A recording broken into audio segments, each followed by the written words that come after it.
And a bizarre twist of fate, one of the most prolific scam artists in US history has been sentenced to 15 years in prison following a police sting operation in Chicago. Mirth Matters News crime reporter Dwayne Sharpweasel has the scoop on the infamous Fred Ackenbull, who managed to con unsuspecting locals with his dubious charity, Animal Stuff Shelter AZES for short. Fred, a self-proclaimed philanthropist, placed ads in small local newspapers promising to rescue animals in need. "Help us save the fluffiest, most adorable creatures," the ads proclaimed. Unfortunately, the only thing Fred was saving was his own ass by pocketing the donations from well-meaning citizens. One such victim was 92-year-old Maisie Nelson from Ohio. Dwayne caught up with her at her favorite bingo hall, where she was still fuming about the scam. "The rat fooled me completely," she exclaimed, shaking her fist in the air. "I sent off my $500 donation expecting to receive a lovely thank you card and a photo of a nice little putty cat or something, but all I got in return was a big fat nothing. If I see that creep on the streets when he gets out,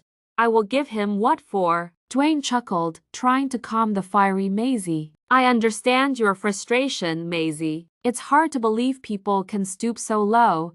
As they chatted, another victim joined the conversation. Meet Edna Fontengizer, a 78-year-old retired librarian with a penchant for knitting and a surprisingly sharp wit. "Oh, I fell for it too," Edna chimed in. "He seemed such a nice gentleman too, so helpful. I wanted to send off a check for $100 to him, but he kindly said cash would be better and much easier for me." "As I say, so helpful, but obviously a wolf in disguise." Maisie nodded vigorously. "I swear, if I see him, I might just whack him with my purse. Have you got a brick I can put in it for support?" Dwayne couldn't help but laugh. "Ladies, I think we have a plan here. Maybe we should start our own charity purses against scammers and raise money for some self-defense classes." As the two ladies plotted their revenge, Dwayne turned serious. "But in all honesty, it's a shame people like Fred exploit the kindness of others." The police caught him red-handed taking cash donations and promising non-existent shelter for animals. He even had a fake website with stock photos of kittens. "Stock photos?" Edna scoffed. "I would have settled for a picture of a stray cat. At least I could have sent him some catnip."